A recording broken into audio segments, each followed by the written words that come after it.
Une distraction totale. La distraction ultime. Il en oubliait Rome. Elle était son évasion. Donc c'est une performance quasi théâtrale. Et pour une version plus moderne, moins grandiose peut-être? On peut penser à la figure de Marilyn Monroe. Les textes la qualifient de sirène sexuelle. D'accord. Son pouvoir, à elle, venait d'un contraste incroyablement puissant. D'un côté, une sexualité évidente, presque agressive pour l'époque. On pense à sa démarche, sa voix haletante, Oui, très reconnaissable. et de l'autre, une vulnérabilité.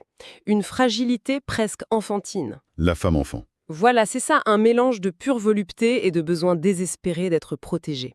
Et ce paradoxe, ça désarmait complètement les hommes.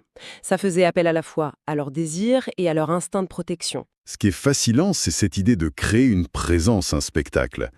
Est-ce que son équivalent masculin fonctionne de la même façon ou est-ce qu'il puise dans un fantasme différent? Le jeu est différent, mais l'idée de performance reste. Prenez le rouet. Le rouet. Lui, le fantasme qu'il vend, ce n'est pas l'évasion douce, c'est le plaisir interdit, la transgression. Ah, on change de registre. Complètement. Le rouet, c'est un homme qui semble esclave de son amour pour les femmes.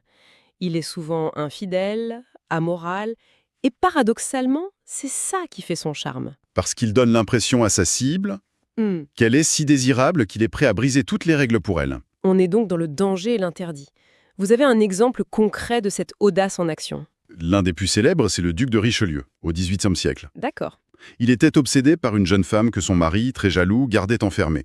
Au lieu d'abandonner, Richelieu a étudié la maison. Il s'est déguisé en paysan, il a escaladé les murs, corrompu les domestiques. Il a transformé ça en une opération militaire, en fait. C'est exactement ça.